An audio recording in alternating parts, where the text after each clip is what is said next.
Pinatay at ibinaon sa lupa ang isang negosyante sa General Santos City. Sumuko ang 3 suspect sa krimen. Inaalam naman kung sino ang nagmassacre sa isang ina at kanyang 3 anak na menor de edad sa Zamboanga del Sur.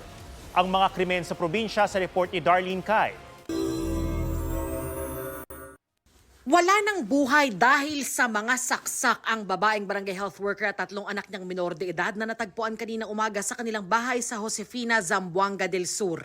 Inaalam pa kung sino o ilan ang salarin.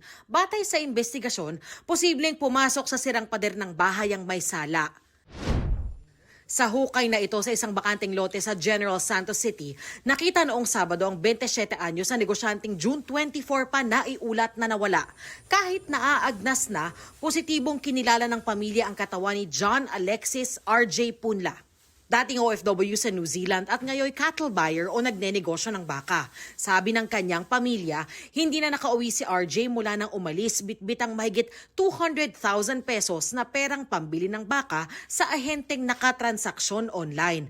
Nang makausap nila ang ahente, sinabi raw nitong hindi niya alam kung nasaan si RJ.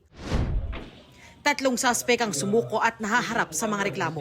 Ang isa sa kanila ang mismong ahenteng kausap ng biktima. Tumangging magbigay ng pahayag sa media ang mga suspek. Pero ayon sa pulisya, inamin ng 3 na minartilyo nila ang biktima bago ibinaon sa lupa. Nung nasa area na sila, nag-aantay doon yung the 3rd suspect na nag-surrender. So inabangan siya, then bigla na lang siya pinalo sa area. Pinalo ng martilyo. Ayon sa kapatid ni RJ, posibleng nagalit sa kanya ang mga suspek. Anya, ikinaltas ng biktima ang dating utang ng isa sa mga suspek sa kita ng baka na binili sa kanilang transaksyon. Ingnan na lang niya akong igsuo na, boss, ako lang ng anuhan kay may pangitaan ako nagpagi para moto.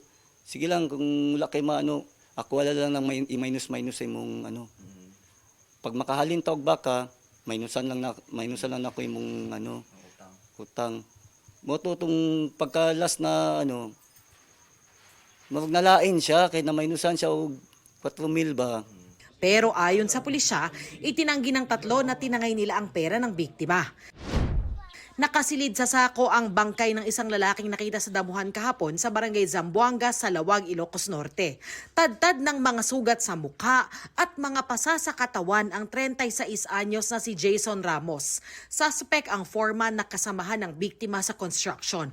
Naaresto siya matapos ituro ng saksi. Hindi pa nagbibigay ng pahayag ang suspect sa pulisya pero batay sa investigasyon, nasa bahay ng foreman ng biktima at habang nagiinuman sila ay nagtalo sila hanggang nangyari ang krimen.